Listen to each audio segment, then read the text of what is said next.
Welcome to the Grassroots Army Podcast. This platform is for common sense people looking for up-to-date, accurate, and truthful information without the hot garbage corporate media bias. The power of one can lead to the power of many.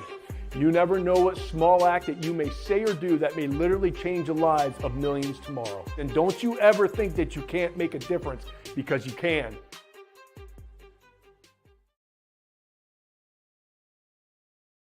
All right. Good afternoon, my fellow Michiganders. Good afternoon, my fellow Americans. We are waiting right now for Robert Kennedy Jr. to do his special announcement on X. It was scheduled for 2 o'clock Eastern. Then we got on live. If you were with me on that last live at 2, hello again. And then it got postponed to 2:30. So right when I was about to get on at 2:30 for all of you, now it got postponed to 2:45. So hopefully they are going to be ready to go. There's going to be a lot of people watching. And so we're going to analyze that bad boy. Is he going to drop out and endorse President Trump? That's the rumor. So I'm sharing this to our group right now. And we are live on almost all of our platforms.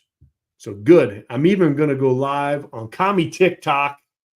I keep getting all of my videos kicked off of Commie TikTok. You guys know how much I love them. Anything you talk about the LGBTQ plus community, you get taken off. Pastor Amin Chukwu, who I've been posting on my platforms for over a year and a half now, he just got banned off of TikTok, I'm sure, for everything that he's been doing with the school boards. So I'll continue to do my part, try to stay afloat on Commie TikTok as much as I can. But I think one of my videos, I'm trying this out today. I was talking about my book, God's True Law, and that video got taken down for hate. Amazing that this is happening. Okay. So the reason I'm bringing up my book right now, because in the description, you're going to see that I am fundraising for school board candidates, specifically the Rochester community schools, which you guys have been watching me highlight them for the past year and a half. There is a great group of candidates that are trying to get the majority of that board back and just bring common sense back to that school board, because the woke left majority right now have dug their hands or their heels in the sand and will not do anything to help the parental rights and everything else. So I'm helping those folks raise money for their campaigns. So I always like to try to throw in anything for you guys when you donate. So if you would like to donate and help them with their campaign, I'll throw in my book, God's True Law, Parent's Guide to Raising Successful Children. Okay, for $20, 150-page book. I wrote this book back in 2013. I was going to update it. However, COVID happened, and now it's been on the back burner. So maybe one day, because I wrote this when I was a very, very young father. So for $20, you'll get an autographed copy, and then all net proceeds will go to their campaign, helping them out. So the power of one can lead to the power of many. All right. And these little small elections matter big, because when you get school boards that can stand up against the state and the federal government, like they're doing in California with Chino Valley Unified School District, we need good representation. So I'm going to do everything I can. So you can go to Venmo and you can send me $20, and it's at Garrett-Soldano. You can go to PayPal at Garrett Soldano, one word. Or if you want me to mail you, or you can mail me a check, just make it out to Garrett Soldano, message me, I'll give you my address. And that's how we can do this. So $20, you get this book. It's not worth $20. It's not. I said it time and time again.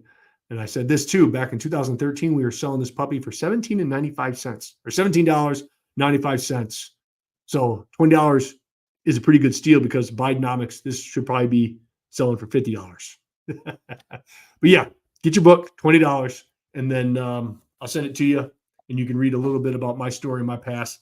And what's really great, what I really want to do is put a spin on this book with the brainwashing that the pandemic did. And I was going to analyze the mind, because you're going to learn a lot about the mind in this book, because this book, it's not really a parent's guide. It's basically to teach the parents to quit screwing up their kids and how they think, how they act, and what they do. All right. So that's the intent of this book. So it's kind of like a self-help book for success. And that's what you're going to see in the book. Okay. So $20, PayPal, Venmo. Let me know your address, or I'll let you know my address when you message me. And all that information is in the description, which we have 6 minutes out. And I want to bring this up too. We will be going on the road up in the UP. I found the form. The grassroots armies on tour. Youpers were coming. Iron Mountain, we are coming. And then Houghton, Iron Mountain at 11 a.m. Central Time, in Houghton at 5 to 7 p.m. Eastern Time. Remember, it switches when you're in the UP. Mike Rogers will be joining us, our Republican candidate for senator, and Kevin Rinke will also be joining us. So it'll be a great opportunity for you guys to ask questions, relevant questions of these folks. So, and I will be doing my thing to inspire all of you and throw some energy into the equation. So that's coming their way. So somebody said, I'm sorry to say this, but I'm not digging Mike Rogers. And I said this time and time again. Who are you going to vote for? Slotkin? So I'm all in for Mike Rogers because he's 100,000 times better than Slotkin. So that's why I say after the primary, we don't pick our ball up and go home. We get behind our Republican candidates. Okay. So let's see what Robert Kennedy, if he's live yet. Nope. And hopefully they'll be up. So I'm going to share my screen. I'm going to show you guys our website because from here on out, the grassrootsarmy.com merch store is open. It's beautiful. There we go. And we have some fantastic merch for all of you. Let me see what we got here. Look at that line up. This is one of my favorites right here. God's Guns Trump. Love it. And then another one, our Unafraid line, because Eddie Penny gave us permission for his brand, which I love everything that guy stands for. If you guys saw, I interviewed him a while back. Just a phenomenal human being. Of course, we got the old school Grassroots Army. So you guys can go to the grassrootsarmy.com and support our movement as we continue to inspire more. So that's all I have to say as of right now. 4 minutes. He's supposed to go live. I want to show you guys something because Charlie Kirk, I just saw this, said this. 1 second. He said 23 minutes ago, breaking, RFK Jr. ahead of today's press conference says in Pennsylvania court filing that he will be endorsing Donald Trump for president per Associated Press. So Charlie Kirk just broke that story 23 minutes ago. Am I still sharing my screen? 1 second. I don't know if I am or not. 1 second. Let me get this up. There we go. Can you guys all see that now? Yes, you can. So Charlie Kirk just broke this 23 minutes ago, that he is dropping out, and that's what we're all trying to figure out, if he's going to drop out and endorse President Trump. So they're supposed to be going live here in 3 minutes. And so let's bring up Robert Kennedy. And he's not live yet. Says he's live. Well, that was the replay. That was the one at 2. And here's what we're waiting for. This one right here. Addressing the nation at 2:45 Eastern Time. Now, every time I've been on X and they have scheduled a time, it's always been a problem. Something always happens. Too many people are on. So hopefully we can get this on. But as soon as he goes live, hopefully in 3 minutes, we'll be on this bad boy to listen to what he has to say. Okay? So still 3 minutes out. So any questions, let me know in the comments. Looking all over, I'm already voted for Mike, and we'll do it again. That's what we need to do. Rogers better start fighting back or he loses. Yeah, it's the Democrat machine is tough, folks. It really is. It is tough. They have control of most of the corporate media. Thank goodness that X is controlled by Elon Musk, because we would not have had a chance. Let's see what this does. All right, 2 minutes out. Supposed to get this. There's the broadcast. Still waiting. Will RFK? That's a great question. You know what?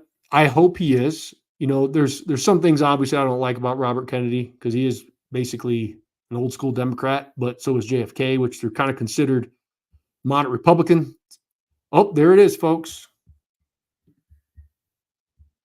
Here I'd like Be to quiet. introduce everyone to Robert, or bring on Robert F. Kennedy Jr. I'm sorry to keep everybody waiting. 16 months ago, in April of 2023, I launched my campaign for President of the United States. I began this journey as a Democrat, the party of my father, my uncle, the party which I pledged my own allegiance to long before I was old enough to vote. I attended my first Democratic convention at the age of 6 in 1960.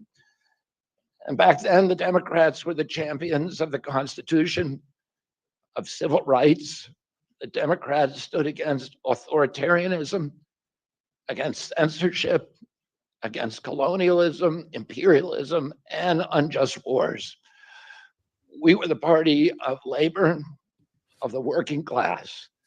The Democrats were the party of government transparency and the champion of the environment. Our party was the bulwark against big money interests and corporate power. True to its name, it was the party of democracy. As you know, I left that party in October because it had departed so dramatically from the core values that I grew up with. It had become the party of war, censorship, corruption, big pharma, big tech, big ag, and big money. When it abandoned democracy by canceling the primary to conceal the cognitive decline of the sitting president, I left the party to run as an independent. The mainstream of American politics and journalism derided my decision. Conventional wisdom said that it would be impossible even to get on the ballot as an independent because each state poses an insurmountable tangle of arbitrary rules for collecting signatures. I would need over 1 million signatures, something no presidential candidate in history had ever achieved. And then I'd need a team of attorneys and millions of dollars to handle all the legal challenges from the DNC. The naysayers told us that we were climbing a glass version of Mount Impossible. So the first thing I want to tell you is that we proved them wrong. We did it because beneath the radar of mainstream media organs, we inspired a massive independent political movement. More than 100,000 volunteers sprang into action, hopeful that they could reverse our nation's decline. Many worked 10-hour days, sometimes in blizzards and blazing heat. They sacrificed family time, personal commitments, and sleep month after month, energized by a shared vision of a nation healed of its divisions. They set up tables at churches and farmers markets. They canvassed door to door. In Utah and in New Hampshire, volunteers collected signatures in snowstorms, convincing each supporter to stop in the frigid cold, to take off their gloves, and to sign legibly. During a heat wave in Nevada, I met a tall, athletic volunteer who cheerfully told me that he had lost 25 pounds collecting signatures in 117-degree heat. To finance this effort, young Americans donated their lunch money, and senior citizens gave up their part of their Social Security checks. Our 50-state organization collected those millions of signatures and more. No presidential campaign in American political history has ever done that.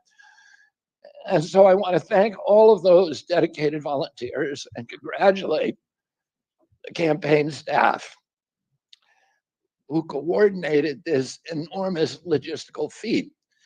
Your accomplishments uh, were regarded as impossible. You carried me up that glass mountain. You pulled off a miracle. You achieved what all the pundits said could never be done. You have my deepest gratitude, and I'm never going to forget that, not just for what you did for my campaign, but for the sacrifices you made because you love our country. You showed everyone that democracy is still possible here. It continues to survive in the press and in the idealistic human energies that still thrive beneath a canvas of neglect and of official and institutional corruption. Today, I'm here to tell you that I will not allow your efforts to go to waste. I'm here to tell you that I will leverage your tremendous accomplishments to serve the ideals that we share, the ideals of peace, of prosperity, of freedom, of health, all the ideals that motivated my campaign. I'm here today to describe the path forward that you have opened with your commitment and with your hard labors. Now, in an honest system, I believe that I would have won the election. In a system the like kind that my father and my uncles thrived in, a system with open debates, with fair primaries, with regularly scheduled debates, with fair primaries, and with a truly independent media untainted by government propaganda and censorship. In a system of nonpartisan courts and election boards, everything would be different. After all, the polls consistently showed me beating each of the other candidates, both in favorability and also in head to head matchups. But I'm sorry to say that while democracy may still be alive at the grassroots, it has become little more than a slogan for our political institutions, for our media, and for our government, and most sadly at all for me, the Democratic Party. In the name of saving democracy, the Democratic Party set itself to dismantling it, lacking confidence in its candidate, that its candidate could win in a fair election at the voting booth. The DNC waged continual legal warfare against both President Trump and myself.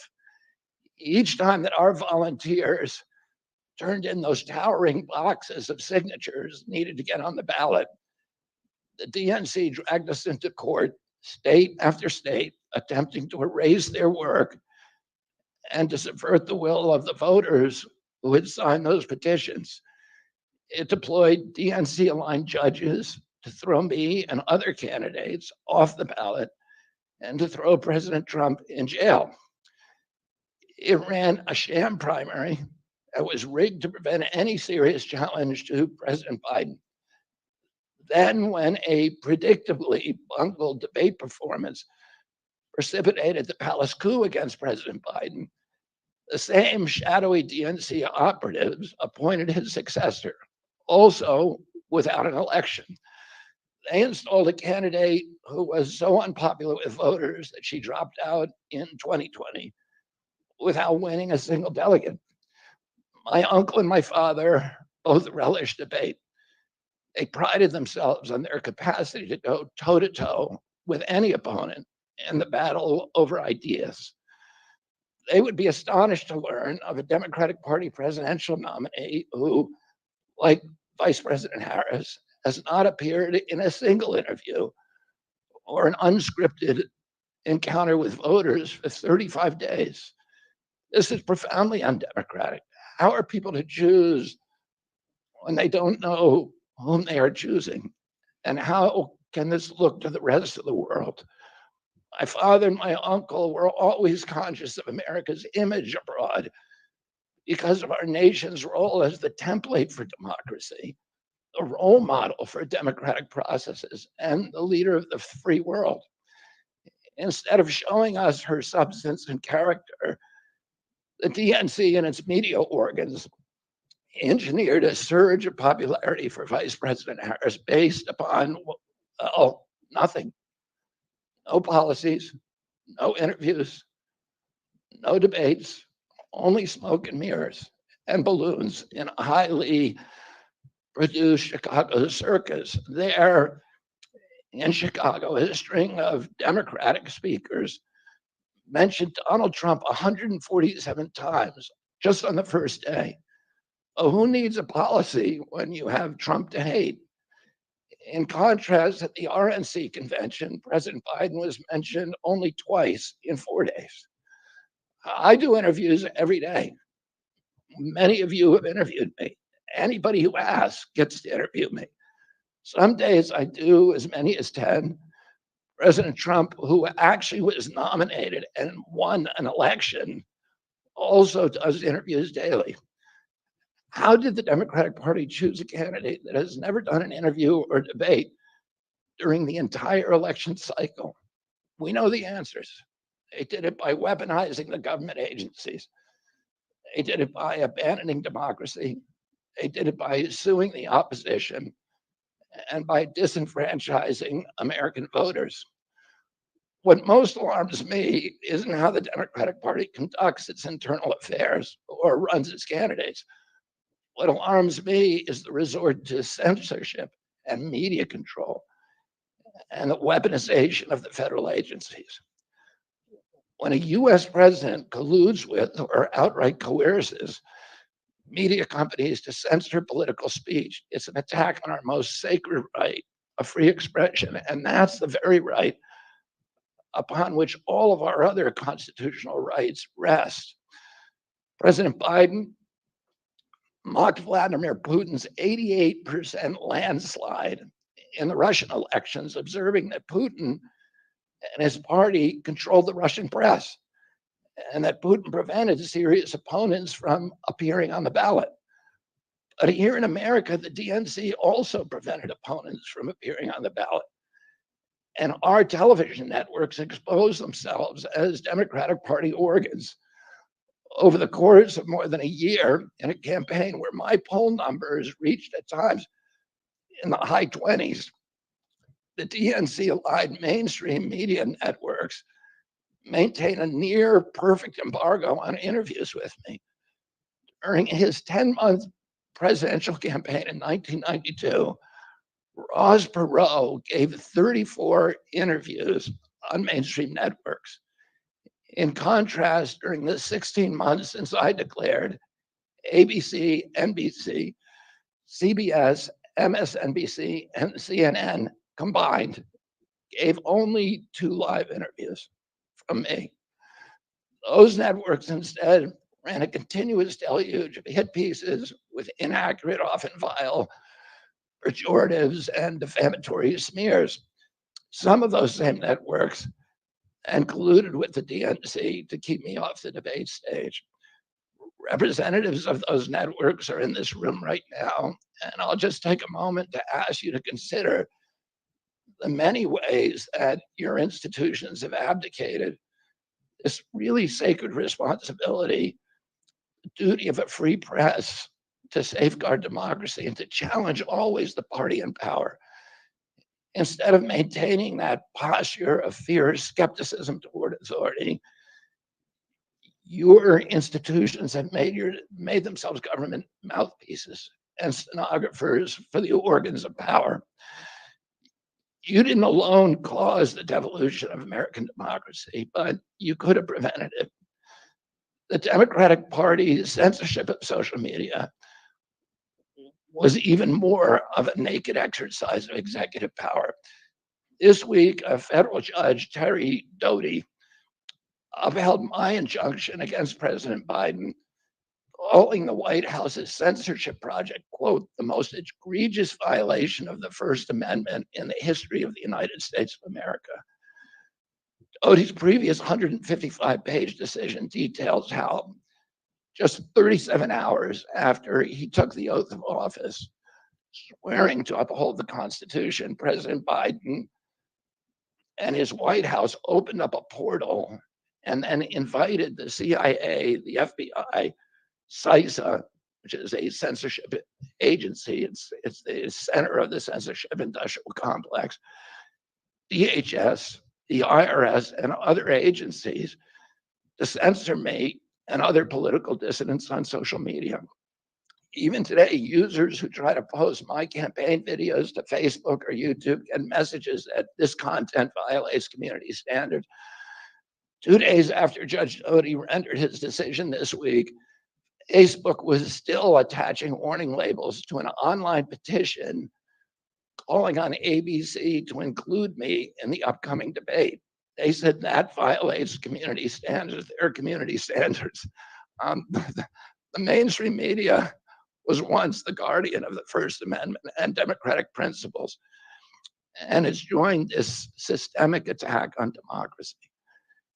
It also, the media justifies their censorship on the grounds of combating misinformation, but governments and oppressors don't censor lies. They don't fear lies. They fear the truth, and that's what they censor. And I don't want any of this to sound like a personal complaint, because it's not. I For me, uh, it's all part of a journey, and it's a journey that I signed up with.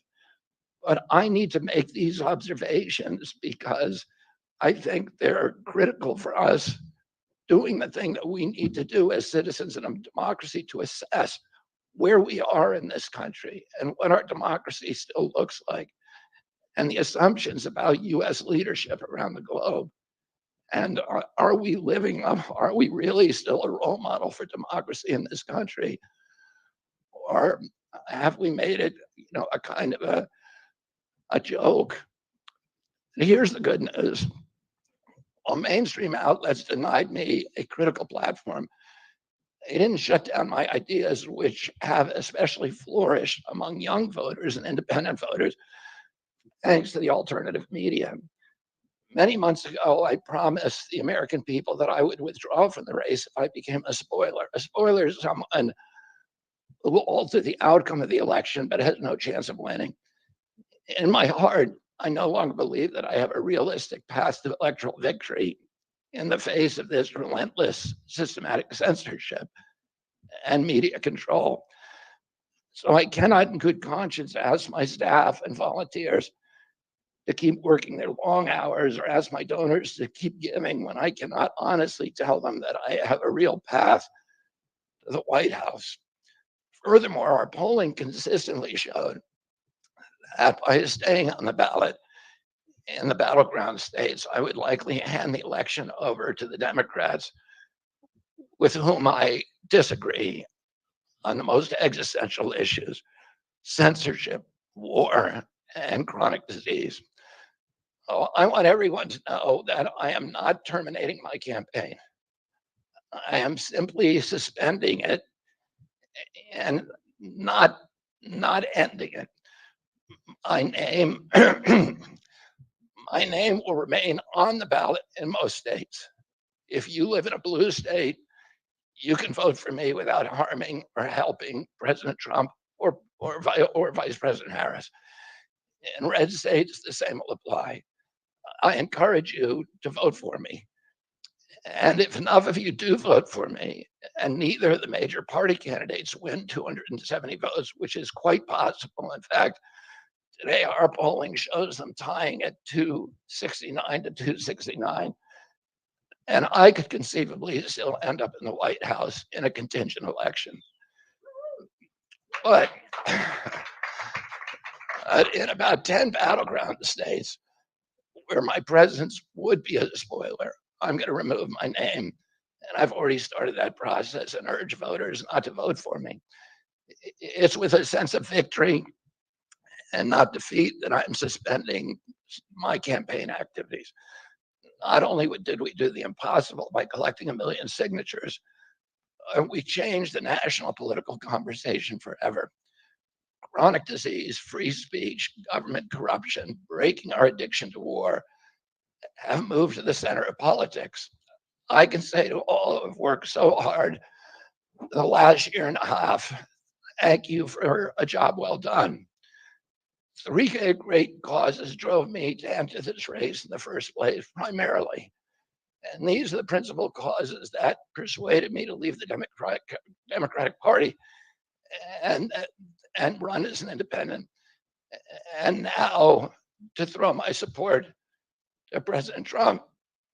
The causes were free speech, a war in Ukraine, and the war on our children. I've already described some of my personal experiences and struggles with the government's censorship industrial complex. I want to say a word about the Ukraine war. The military industrial complex has provided us with a familiar comic book justification, like they do on every war. that this one is a noble effort to stop a supervillain, Vladimir Putin, invading the Ukraine and then to thwart his Hitler-like march across Europe. In fact, tiny Ukraine is a proxy in a geopolitical struggle initiated by the ambitions of the US neocons or American global hegemony. I'm not excusing Putin for invading Ukraine. He had other options. But the war is Russia's predictable response to the reckless neocon project of extending NATO to encircle Russia, a hostile act. The credulous media rarely explain to Americans that we unilaterally walked away from 2 intermediate nuclear weapons treaties with Russia and then put nuclear-ready Aegis missile systems in Romania and Poland. This is a hostile act. And that the Biden White House repeatedly spurned Russia's offer to settle this war peacefully. The Ukraine war began in 2014 when US agencies overthrew the democratically elected government of Ukraine and installed a hand-picked pro-Western government that launched a deadly civil war against ethnic Russians in Ukraine. In 2019, America walked away from a peace treaty, the Minsk Agreement, that had been negotiated between Russia and Ukraine by European nations. And then in April of 2022, we wanted the war. In April of 2022, President Biden sent Boris Johnson to Ukraine to force President Zelensky to tear up a peace agreement that he and the Russians had already signed, and the Russians were withdrawing troops from Kiev and Donbass and Lugansk. And that peace agreement would have brought peace to the region and would have allowed Donbass and Lugansk to remain part of Ukraine. President Biden stated that month that his objective in the war was regime change in Russia. His Defense Secretary, Lloyd Austin, simultaneously explained that America's purpose in the war was to exhaust the Russian army, to degrade its capacity to fight anywhere else in the world.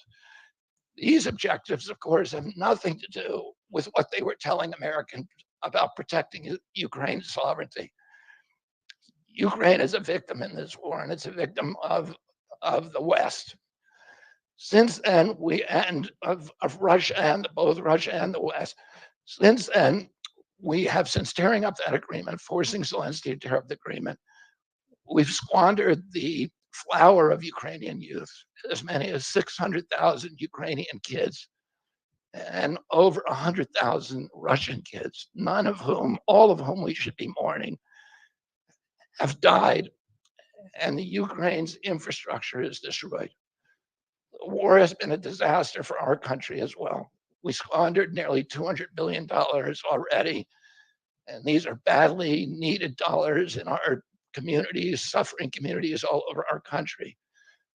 The Nord Stream pipeline sabotage and the sanctions have destroyed Europe's industrial base, which formed the bulwark of US national security. A strong Germany with a strong industry is a much stronger deterrent to Russia, and a Germany that is deindustrialized and turned into just an extension of US military base. We've pushed Russia into a disastrous alliance with China and Iran. We're closer to the brink of nuclear exchange than at any time since 1962. And the neocons in the White House don't seem to care at all. Our moral authority and our economy are in shambles. And the war gave rise to the emergence of BRICS, which now threatens to replace the dollar as the global reserve currency. This is a first-class calamity for our country. Judging by her bellicose, belligerent speech last night in Chicago, we can assume that President Harris will be an enthusiastic advocate for this and other neocon military adventures. And President Trump says that he will reopen negotiations with President Putin and end the war overnight as soon as he becomes president. This alone would justify my support for his campaign. Last summer, it looked like no candidate was willing to negotiate a quick end to the Ukraine war, to tackle chronic disease epidemic, to protect free speech, our constitutional freedoms, to clean corporate influence out of our government, or to defy the neocons and their agenda of endless military adventurism.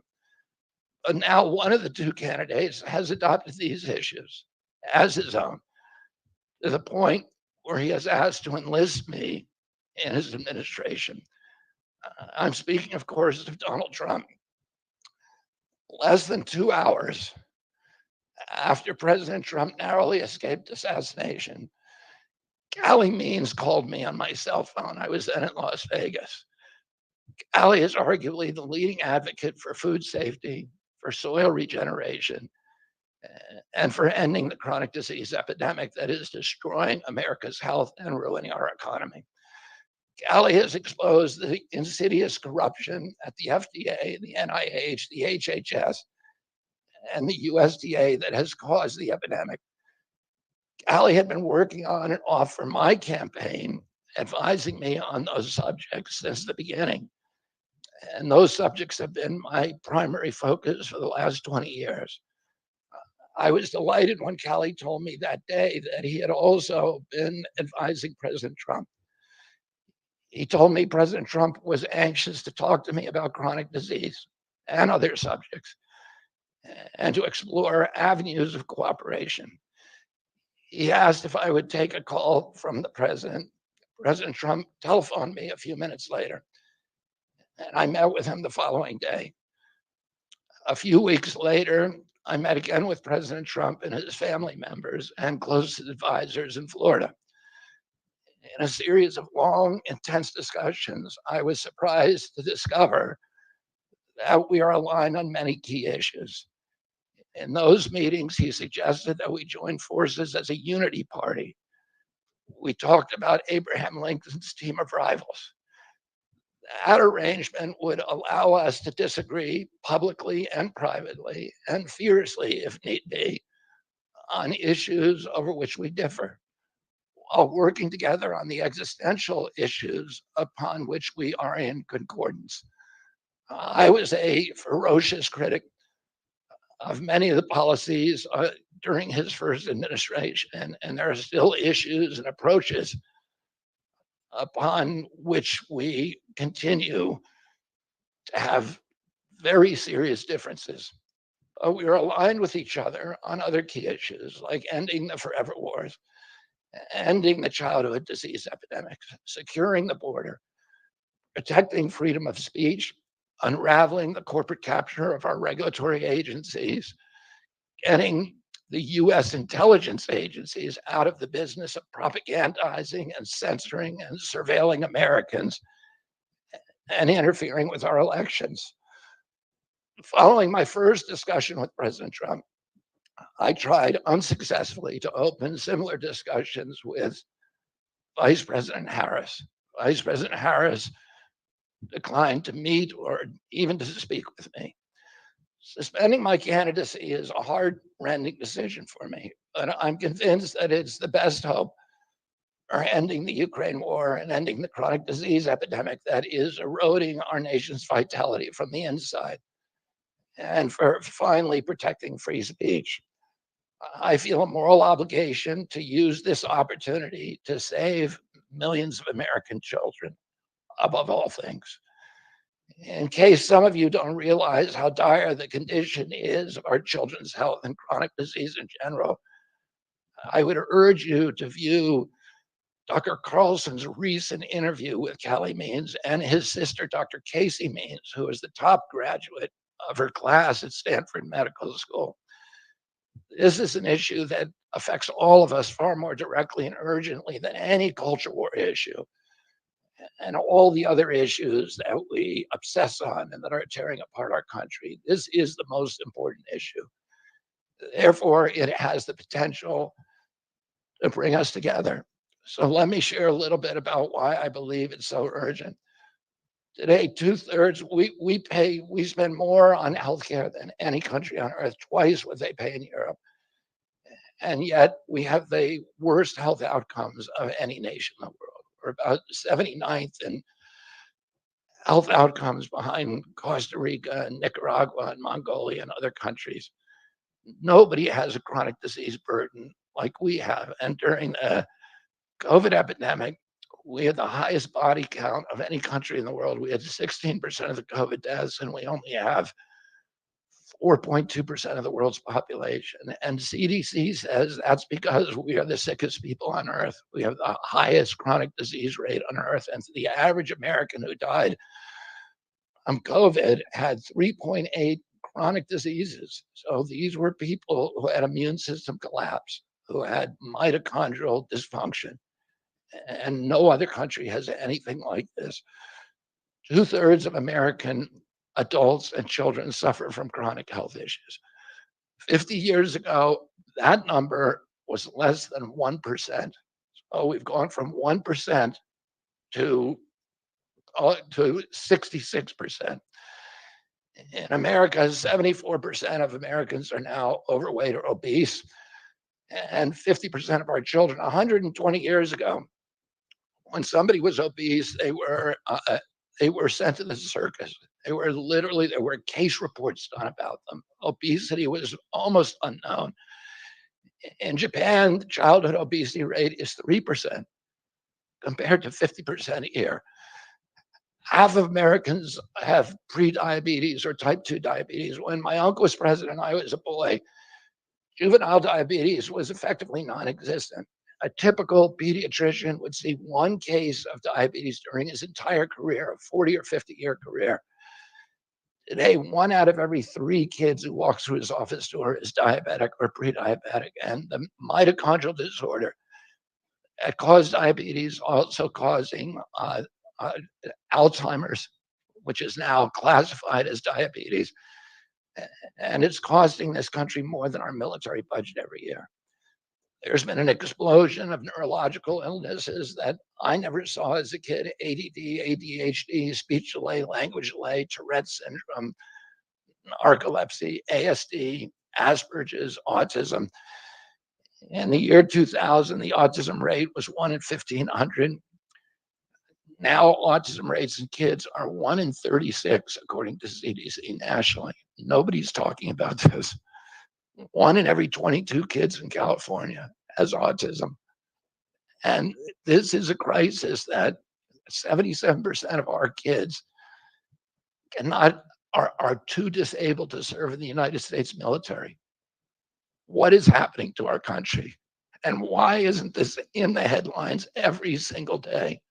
There's nobody else in the world that is experiencing this. This is only happening in America. About 18%. And by the way, you know, there has been no change in diagnosis, which the industry sometimes like to say. There has been no change in screening. This is a change in incidence. In my generation, 70-year-old men, the autism rates are about 1 in 10,000. In my kids' generation, 1 in 34. I'll repeat, in California, 1 in 22. Why are we letting this happen? Why are we allowing this to happen to our children? These are the most precious assets that we have in this country. How can we let this happen to them? About 18% of American teens now have fatty liver disease. That's like 1 out of every 5. That disease, when I was a kid, only affected late-stage alcoholics who were elderly. Cancer rates are skyrocketing in the young and the old. Young adult cancers are up 79%. 1 in 4 American women is on antidepressant medication. 40% of teens have a mental health diagnosis. And 15% of high schoolers are on Adderall, and 500,000 children on SSRIs. So what's causing this suffering? I'll name 2 culprits. First and the worst is ultra-processed food. About 70% of American children's diet is ultra-processed. That means industrial manufactured in a factory. These foods consist primarily of processed sugar, ultra-processed grains, and seed oils.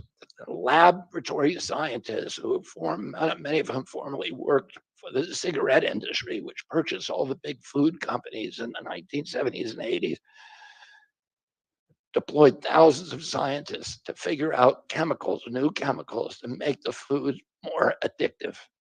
And these ingredients didn't exist 100 years ago. Humans aren't biologically adapted to eat them. Hundreds of these chemicals are now banned in Europe, but ubiquitous in American processed foods. The second culprit is toxic chemicals in our food, our medicine, and our environment. Pesticides, food additives, pharmaceutical drugs, and toxic waste permeate every cell of our bodies. The assault on our children's cells and hormones is unrelenting. To name just one problem, many of these chemicals increase estrogen because young children are ingesting so many of these hormone disruptors. America's puberty rate is now occurring at age 10 to 13, which is 6 years earlier than girls were reaching puberty in 1900. Our country has the earliest puberty rates of any continent on the earth. And no, this isn't because of better nutrition. This is not normal.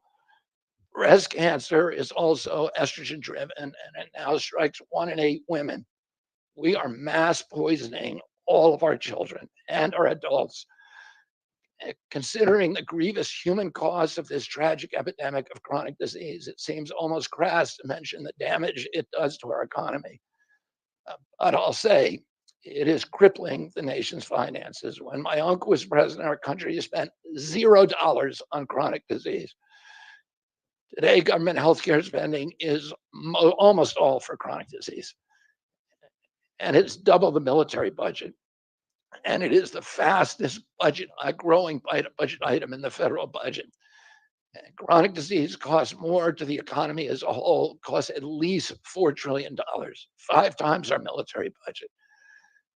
And that's a 20% drag on everything we do and everything we aspire to. Poor and minority communities suffer disproportionately. People who worry about DEI or about bigotry of any kind, this dwarfs anything. We are poisoning the poor. We are systematically poisoning minorities across this country. Industry lobbyists have made sure that most of the food stamp lunch program, about 70% of food stamps and about 70 or 77% of school lunches are processed foods. There's no vegetables. There's nothing that you would want to eat. We are just poisoning the poor citizens, and that's why they have the highest chronic disease burden of anybody, any demographic in our country, and the highest in the world. The same food industry lobbied to make sure that nearly all agricultural subsidies go to commodity crops that are the feedstock of processed food industry. These policies are destroying small farms and they're destroying our soils. We give about, I think, 8 times as much in subsidies to tobacco than we do to fruits and vegetables. It makes no sense. If we want a healthy country, the good news is that we can change all this. We can change it very, very quickly. America can get healthy again. To do that, we need to do 3 things.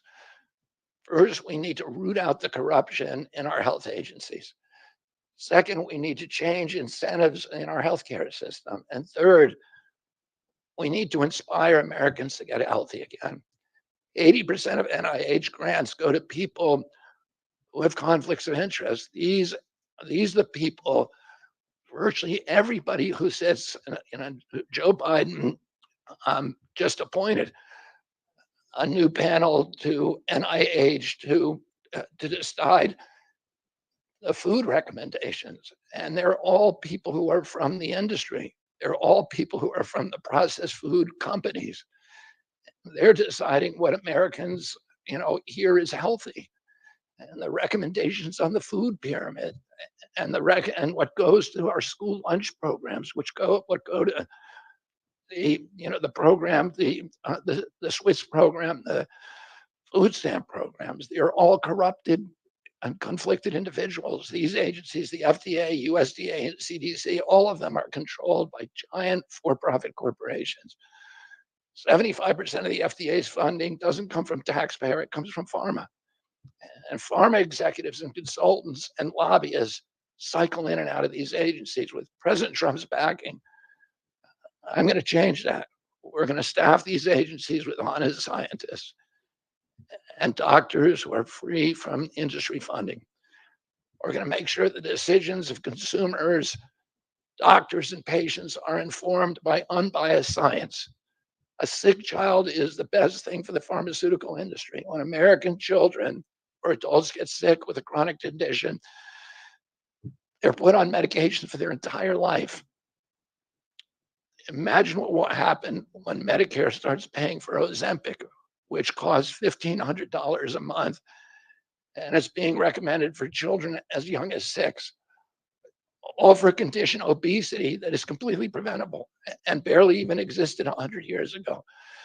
And 74% of Americans are obese. The cost, if all of them took their Ozempic prescription, is $3 trillion a year. This is a drug that is made by Novo Nordisk, the biggest company in Europe. It's a Danish company, and the Danish government does not recommend it. It recommends change in diet to treat obesity and exercise. And in our country, the recommendation now is for Ozempic to children at age 6. Novo Nordisk, the biggest company in Europe, and virtually its entire value is based upon its projections of what it's going to sell, of the Ozempic it's going to sell to America.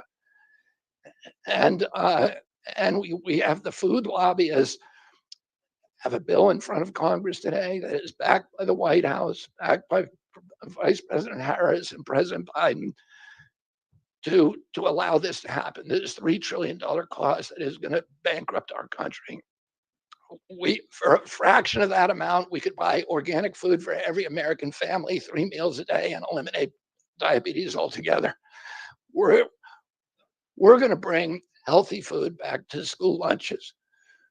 We're going to stop subsidizing the worst foods with our agricultural subsidies. We're going to get toxic chemicals out.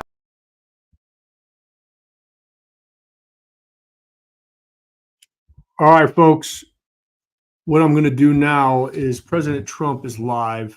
I'm loving everything that Robert Kennedy is saying right now about big pharma, nutrition, and everything else. I'm a chiropractor, so I believe 100% everything that he's saying. But I want to go right now to President Trump, who is live, to get his thoughts. So a little extra bonus for all of you. Let me get the screen so you guys can hear, because he is speaking out, I think, west.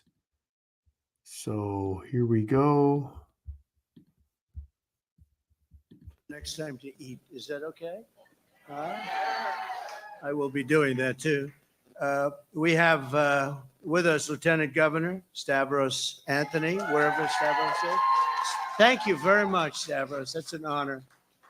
We'll see you soon, okay? Thank you. That's really an honor. Great guy too. And Nevada GOP Chairman Michael McDonald. Michael. And he's very happy about the no tax on tips, because he was the first one that presented after the young, beautiful waitress that suggested. I said, what do you think of it, Michael? He said, I think it's a great idea. But we've come here today to talk about the biggest promise I think that the restaurant workers have had in a long time, and that's no tax on tips. And in our case, we mean it. Somebody that I know just copied it, but that's not going to happen.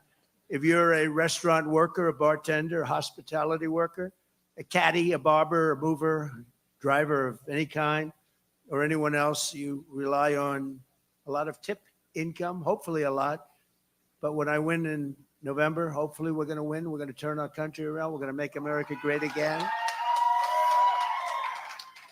We're going to let you keep 100% of your tip income and not be harassed. And just so you understand, the other side, Kamala, have you ever heard of her? Kamala? Nobody ever heard of her before.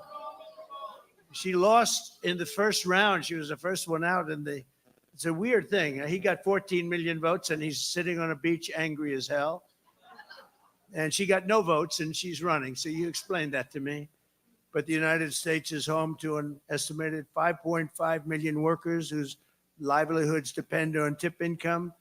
And they work with their hands and their talent, their sweat and their skill. And they are really skilled people and they're great people. They're people that have been with me always and I'm with them. I'm doing them a big favor. Nobody ever heard of this concept before. And it's something that makes a lot of sense. As soon as I heard it, I said, let's do it. And then they copied us a couple of months later. But I don't think anybody's buying it. I don't think anybody's buying it. It's like last night, the speech, she made 26 different things that were lies. She lied, but that's okay because a lot of people lie. They'll do anything to get elected, but she lied about, she's increasing taxes, I'm decreasing taxes, and she put it the other way around. Perhaps she misspoke, perhaps. Nearly 2/3 of the workers are, we're going to have to expand it. You're right.